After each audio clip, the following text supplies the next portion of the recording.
சிதம்பரம் இளமையாக்கினார் திருக்கோயில். இளமையாக்கினார் திருக்கோயில் சிதம்பரம் தில்லை பொன்னம்பலத்திலிருந்து ஒரு 1/2 கிலோமீட்டர் தொலைவில் இருக்கக்கூடிய மேல வீதி, அதாவது மேற்கு வீதி திருவழியாக வந்தால் நம்ம இளமையாக்கினார் திருக்கோயில் வந்தடையலாம். அதாவது சிவபெருமானுடைய திருவிளையாடல், நடராஜர் பெருமானுடைய திருவிளையாடல் நடந்த இடம் இந்த இடம்.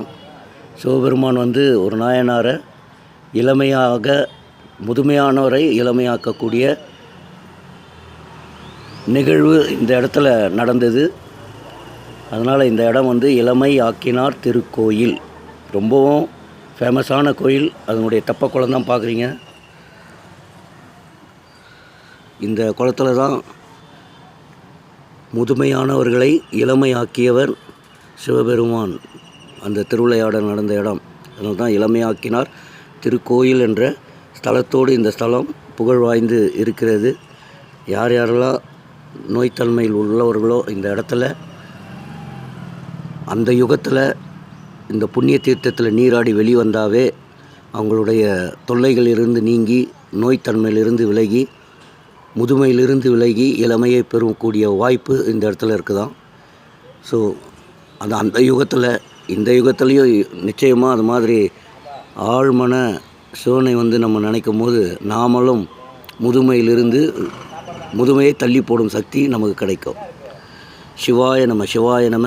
தில்லை நடராஜரை பார்க்கும் பொழுது இளமையாக்கினார் திருக்கோயிலையும் நீங்கள் பார்த்து, ஏன்னா எல்லாருமே இளமையை விரும்புவோம். இளமையார்னா வேணான்னு சொல்லுவோமா? அப்படி தான் முதுமையை தள்ளி போடக்கூடிய சக்தி இளமையாக்கினார் சிவபெருமானுடைய திருத்தலத்திலே நமக்கு கிடைக்கப்பெறும். அதனுடைய கோபுர காட்சி தான் இந்த காட்சியானது. அவசியம் தில்லை வந்தீங்கன்னா நிச்சயமாக இளமையாக்கினார் திருக்கோயிலையும் பார்த்துட்டு சிவபெருமானை வணங்கி நீங்கள் இல்லம் திரும்பலாம்.